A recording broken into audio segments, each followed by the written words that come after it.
Praise the lord. దేవుడి నామానికి వందనాలు. ఈరోజు దేవుని వాగ్దానం. కీర్తనలు 118:8.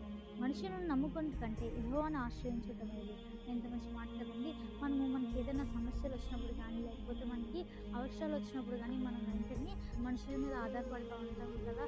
అరే నా ఫ్రెండ్ నాకు హెల్ప్ చేస్తారేమో, లేదంటే నా రిలేటివ్స్ నాకు హెల్ప్ చేస్తారో అని చెప్పి మనము చాలాసార్లు వాళ్ళ మీద ఆధారపడి ఉంటాం కదా. ఎంతో నమ్ముతాం కదా. కానీ దేవుడు చెప్తున్నాడు, వాళ్ళని నమ్ముకునే కంటే యెహోవాను ఆశ్రయించడం మేలు.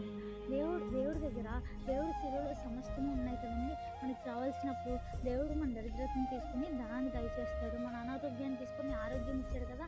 యెహోవాని ఆశ్రయించినప్పుడు మనం అన్నీ పొందుకోగలం. మనం మనుషులను నమ్ముకుంటే కొన్నిసార్లు వాళ్ళు మనకి హ్యాండ్ ఇచ్చేయచ్చు, లేదంటే కొన్నిసార్లు వాళ్ళని హర్ట్ చేయొచ్చు, లేకపోతే మనము అనుకున్నంతగా వాళ్ళు మనకి హెల్ప్ చేయకపోవచ్చు కదండి. కానీ మనం ఎప్పుడైతే యెహోవాని ఆశ్రయిస్తామో మనం అనుకుని అన్నీ దేవుడు మనకు దయచేస్తాడు. మన సమస్యలన్నీ దేవుడు తీరుస్తాడు. కాబట్టి మనం ఈరోజు నుంచి యెహోవాని ఆశ్రయిద్దాం.